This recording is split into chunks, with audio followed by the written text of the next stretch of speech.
Monsieur Fèvre, une petite interview Ouais, bah, pour la vidéo. j'ai un petit peu mal débuté. Ouais, tu nous montres le carton? Ça va, la moto marche bien. J'ai mis un gicleur à peine plus gros, donc j'espère que ça va aller pour la journée. Parce que la dernière trial, j'avais fait un serrage. Donc je pense qu'avec le gicleur plus gros, ça devrait être bon. D'accord. Et qu'est-ce que je voulais dire donc? Que tu viens des Rousses, c'est ça? Non, à Pontarlier. Pontarlier. Autoclub de Pontarlier. Et quand vous organisez des trials là-bas? Ben là, on va organiser un petit trial, mais amical quoi. Amical, ouais. Vous m'invitez? Oui. Vous m'invitez pour venir filmer? Oui. Ben, d'accord. On n'a encore pas décrété la date, mais ça sera début septembre avant l'ouverture de la chasse.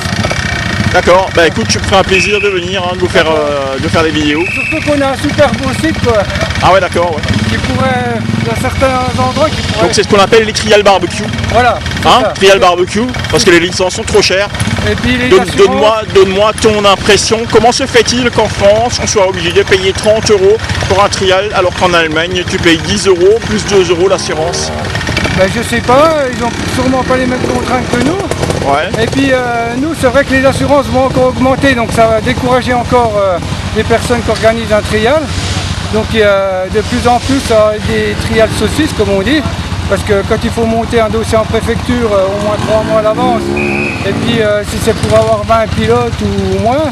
Donc message à adresser à nos hommes politiques. Voilà, et ben, essayez de faire pour que les associations, les petits clubs comme nous, qu'on puisse organiser des épreuves, aussi bien dans le domaine de la moto, de toutes sortes d'épreuves sportives, avec moins de contraintes quoi. Est-ce que tu penses que le trial est bon pour la santé ou mauvais pour la santé? Bah, très bon.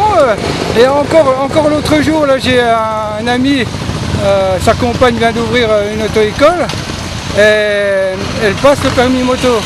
Et elle fait un petit peu de trial, on lui a dit, ben, le trial c'est vraiment l'idéal pour être à l'aise sur une moto de route, tout ça. Ben, ça c'est un message qui est excellent, puisque tu le sais, je suis moniteur auto-école. Ouais. Tu en connais un autre qui est moniteur auto-école? Là, dans le secteur, non. Si, je connais un, qu'on connaît très bien tous les deux. Et moi, je tiens à tout.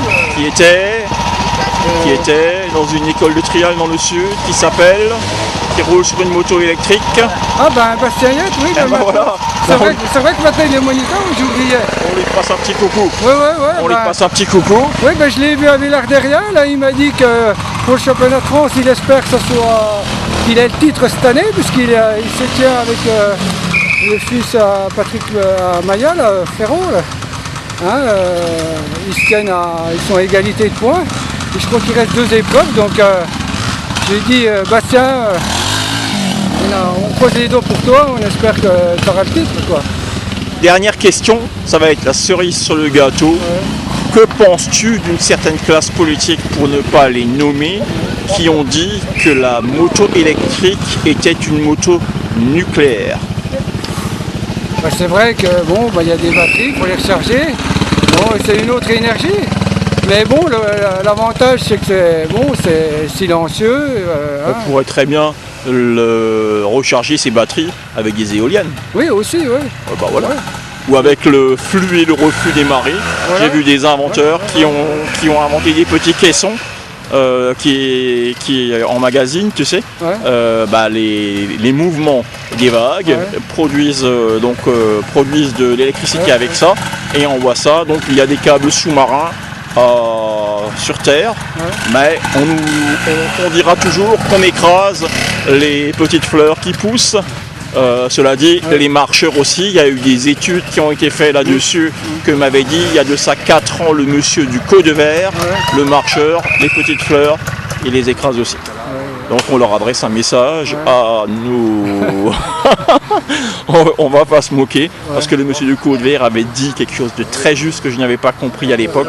Il ne faut pas, tout comme eux, prôner l'intolérance. C'était, je crois, exactement ces mots. On lui passe un petit coucou, on passe un coucou au Cau de Verre. Ça marche ? À tout à l'heure.